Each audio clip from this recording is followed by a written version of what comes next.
এই পবিত্র ঈদ, খুশির ঈদ, এই উপলক্ষে আমি সমগ্র আরামবাগবাসী তথা সমগ্র রাজ্যবাসী তথা সমগ্র ভারতবাসীকে আমি ঈদ মুবারক আগাম জানিয়ে দিচ্ছি।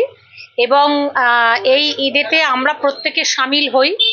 আর এটা আমাদের মনের মধ্যে গেঁথেই গেছে যে ধর্ম যার যার উৎসব সবার। আমাদের দিদি মাননীয় মুখ্যমন্ত্রী যে কথা বলেছেন সেটা যে একেবারে সত্যি। আমরা প্রত্যেকে হিন্দু মুসলমান সকলেই যেমন দুর্গা উৎসবেতেই মেতে উঠি, সেরকম এই ঈদ খুশির ঈদেতেও আমরা মেতে উঠি।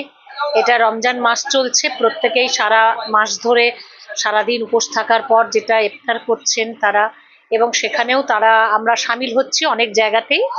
আমি এই ঈদ উপলক্ষে সকলকে শুভেচ্ছা জানাচ্ছি আরামবাগ পৌরসভার পক্ষ থেকে।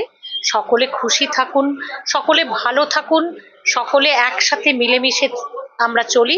আমাদের ভারতবর্ষ তথা আমাদের ভারতবর্ষের ঐতিহ্যকে আমরা যেন একবারেতে একভাবে রাখতে পারি, সেটাই আমি সকলের কাছে কামনা করব এবং সকলকে আমার ঈদের আগাম খুশি জানিয়ে রাখলাম। আমার পরিচয়, আমি আরামবাগ পৌরসভার ভাইস চেয়ারম্যান মমতা মুখার্জি।